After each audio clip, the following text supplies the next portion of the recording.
Salut les Stratoniens, j'espère que vous avez passé un excellent lundi. On est parti aujourd'hui pour une vidéo d'analyse technique. On va parler du BTC, de l'Ether, du BNB. Comme d'habitude, on va pas changer une équipe qui gagne, hein. Le SP500 et l'indice du dollar qui continue à pump, malheureusement. C'est triste. On ira voir bien évidemment les liquidations, l'open interest, l'order book. On ira faire un petit tour aussi sur Twitter. Et puis, on va parler un petit peu de copy trading. Enfin bref, j'espère que cette vidéo vous plaira. N'hésitez pas à vous abonner, je sais qu'il y a beaucoup de gens qui regardent mes vidéos et qui ne sont pas abonnés, ce serait dommage parce que je suis vraiment en train de travailler sur un gros projet et quand la vidéo sortira, ça sera premier arrivé, premier servi de rater ce genre de vidéos qui sortiront dans un petit moment, mais quand même, merci de vous abonner, ça peut vraiment aider la chaîne et puis n'hésitez pas à mettre votre meilleur pouce bleu. Enfin bref, on est tout de suite parti. Crypto,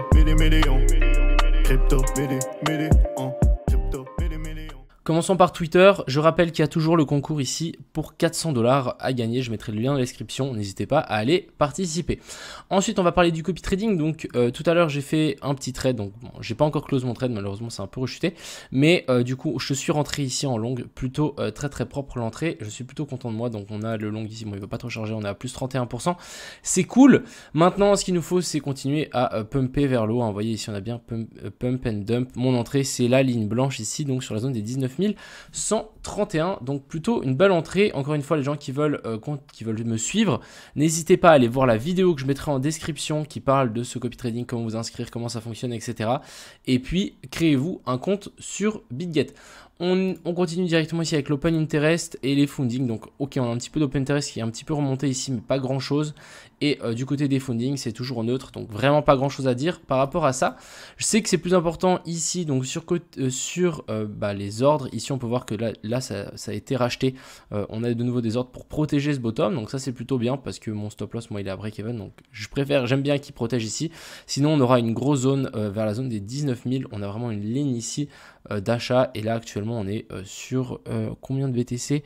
2400, 1400. Bref, il y a quand même énormément d'ordres qui sont posés ici au nord et beaucoup moins au sud. Donc, ça, c'est plutôt haussier. Et du côté des liquidations, ici on peut voir qu'on a un pic, c'est le pic le plus proche qui est en train de se former ici. Donc c'est des gens qui sont en train de shorter cette zone là et qui ont leur liquidation un petit peu plus au dessus. Du côté des liquidations générales, elles ont grandement baissé, hein. Celles qui étaient au sud sont vraiment devenues beaucoup plus petites. On est sous les 40 millions, hein. Vraiment c'est devenu beaucoup plus petit. Et du coup on a les liquidations ici au nord, toujours celles qui sont au sud. Et celles qui sont au nord, ça remonte vers la zone des 28 000. Mais vraiment, plutôt bonne chose que ça commence à diminuer en fait les liquidations au sud. Comme ça, on va peut-être pas y aller en fait. Et ça, franchement, pour l'ensemble du marché des cryptos, etc., je pense que c'est mieux qu'on n'y aille pas qu'on y aille, hein. Je parle vraiment pour l'ensemble de l'écosystème. Enfin bref, parlons de ce BTC. Donc hier, on est toujours dans cette fameuse zone, hein. Pour moi, c'est toujours la zone ici potentielle d'achat. Donc c'est pour ça que j'ai tenté de long en fait la borne basse de cette zone ici. Je sais pas si vous vous souvenez, mais c'était la grosse zone de fair value gap plus le breaker. Bref, on a une énorme zone ici qui est assez intéressante. Donc je me suis dit, ok, on a venu souvent faire 3 fois 3 tapes comme ceci pour ensuite décoller. Donc ici on a bien 1, 2, 3 et ensuite on est parti. Et ça le fait extrêmement souvent, hein. Le BTC, les 3 tapes là, 1, 2, 3 et ensuite on est parti. Donc vraiment ici on pourrait être dans le même scénario, donc avec hop 1, 2, 3, on fait le W et en plus on repart par la suite. Donc est-ce que ici ça va tenir, juste me revenir en arrière, mais est-ce que ici ça va tenir et on va réussir à repartir? Donc vraiment de faire quelque chose comme ceci, hop, hop, et là on part. Ça dépendra aussi beaucoup du SP500. Je rappelle qu'on a le CPI, donc l'annonce cette semaine, ça risque d'amener encore beaucoup de volatilité à ce Bitcoin. Donc méfiance avec les trades en levier. Donc ici on a aussi cette trendline. Bon bref, on a eu genre comme un petit canal baissier ici qui est en train de se former. Rien de très propre et très intéressant. Maintenant ce qu'il nous faut à tout prix, c'est une clôture au-dessus de ce sommet là.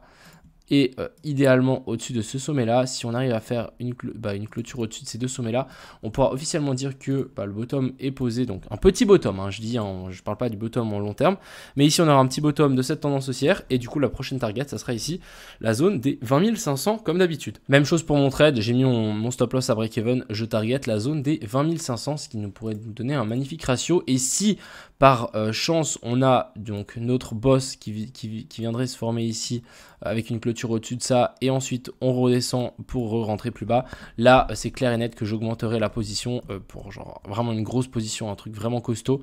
De faire un truc comme ça, j'essaierai de rentrer là pour vraiment viser et utiliser le maximum du potentiel de ce potentiel pump qui pourrait y avoir. Excusez-moi. Juste envie de checker quand même le Bitcoin à l'envers. C'est toujours assez intéressant de checker tout ça. Donc ici le Bitcoin à l'envers, okay, on est toujours en train de latéraliser ici. J'ai vraiment l'impression que ce potentiel dump qu'on a eu là, c'est vraiment pour se retourner et pour continuer à descendre. Donc plutôt ici, mais encore une fois, c'est que mon point de vue par rapport à ça. Du côté du CME, je vais quand même voir si on n'a pas eu un gap et s'il a été clôturé. Ça, c'est toujours important de checker. Alors, est-ce qu'on a un gap? Non, je crois pas qu'on a de gap. Ouais, non, on n'a pas de gap. Hein. C'est plutôt bon signe. Ok, pas de gap. Ouais, on est directement en train de chercher. Ok, c'est plutôt pas mal. Pas de gap, donc ça va éviter de nous pousser plus bas. Ça, c'est plutôt une bonne chose. Du côté de l'Ethereum, on est toujours en train de corriger. On est revenu dans ma zone intéressante. Donc ça, c'est une zone de POI. On est venu taper dedans finalement. Donc ça, c'est super. C'est une zone assez intéressante pour tenter de mettre de 3 billes. On a aussi cette trendline ici. Bon, elle n'est pas très très propre. Mais on arrive sur une zone de support aussi sur l'Ethereum. Donc ça, c'est plutôt bon signe. Est-ce qu'on va avoir une petite divergence haussière donc sur le RSI? Allez, pour le moment, ici, on en a une. Il faudrait qu'on arrive à clôturer comme ceci. Et là, on aurait une petite divergence haussière qui va se former. Et ça peut être signe de déclenchement pour pousser vers le nord. Et c'est plutôt bon signe. Du côté du BNB, donc suite au hack, hein, vraiment, ça a corrigé. Et là, on continue la chute de ce BNB. Maintenant, en checkant cette charte, c'est très difficile de donner un point de vue. Moi, j'y vois toujours une potentielle séance. Encore une fois, elle n'est pas du tout confirmée. Hein. Il faut absolument qu'on casse cette grosse zone-ci. Pour le moment, ça tient plutôt bien là, mais je pense que voilà, on peut encore corriger un petit peu plus bas avant de se retourner, faire un petit peu du style du Bitcoin et on verra en fonction du BTC. Mais c'est vrai que ici, sur le côté du BNB, la charte est plutôt illisible et là, je ne sais pas trop qu'est-ce qu'on est en train de faire pour le moment. Passons sur l'indice du dollar qui continue sa montée. Hein. Donc ici, on avait trouvé un joli petit support plutôt propre. On arrive dans ma zone assez intéressante. Maintenant, c'est la zone dans laquelle on devrait se retourner. En tout cas, j'espère. Si vraiment on casse ça, on va pouvoir encore s'envoler un petit peu plus haut jusque vers la zone des 117. Et là, ça fera encore assez mal au BTC, malheureusement. Du côté de SP500, on est revenu faire une petite mèche sous ces plus bas là. Donc malheureusement, mon scénario ici d'inversion de structure a été invalidé parce qu'on est venu chercher un nouveau plus bas. Maintenant, en espérant que ici on vienne juste chercher les stop loss qui étaient placés ici en dessous, dont le mien si j'avais long le SP500 et qu'on reparte. Ça me fait un petit peu penser à ce qu'on est en train de faire. En fait, ici, ça me fait un peu penser à ce qu'on a fait là. On avait aussi cette inversion structure et on est quand même venu rechercher un nouveau plus bas et avant de repartir vers le haut. Donc, à surveiller pour le SP500. Encore une fois, il risque d'avoir beaucoup de volatilité cette semaine. Donc, faites attention à vous.